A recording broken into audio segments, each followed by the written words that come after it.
नांदेडमधील लाचलुचपत प्रतिबंधक विभाग पुन्हा एकदा वादाच्या भोवऱ्यात सापडला आहे.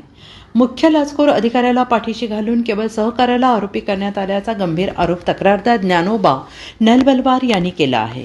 नलबलवार यांनी विभागातील काही वरिष्ठ अधिकाऱ्यांवर थेट बोट दाखवत न्याय न मिळाल्याने न्यायालयात शपथपत्र दाखल केलं आहे. लोहा तालुक्यातील भाद्रा येथील जिल्हा परिषद शाळेतील प्राथमिक शिक्षक असलेल्या नलबलवार यांनी 46 दिवसांची रजा मंजूर करण्यासाठी अर्ज केला.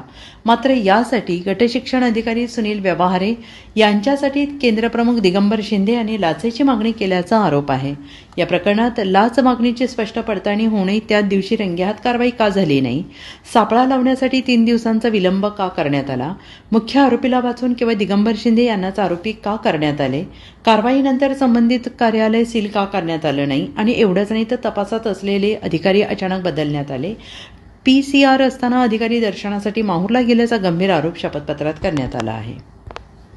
माझे नाव नलबलवार ज्ञानोबा दत्तात्रय, प्राथमिक शिक्षक. अर्जित रजा मंजूर करण्यासाठी शिक्षणाधिकारी कार्यालयात सतीश व्यवहारे यांनी 4,000ची मागणी केली. शिंदे सरांनी 4,000 द्यावे असे सांगितले. सतीश व्यवहारे यांनी म्हटलेले आहेत की शिंदे सरांनी 4,000ची मागणी केली.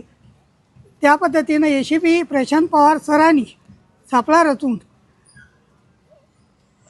कार्यालयाला भेट दिली. त्यावेळेस सतीश व्यवहारे न पकडता न धरता त्यांनी शिंदे सरांना आरोपी केलेले 4,000 देते वेळेस पकडल्या गेले. सतीश व्यवहारे बाजूला ठेवलेत.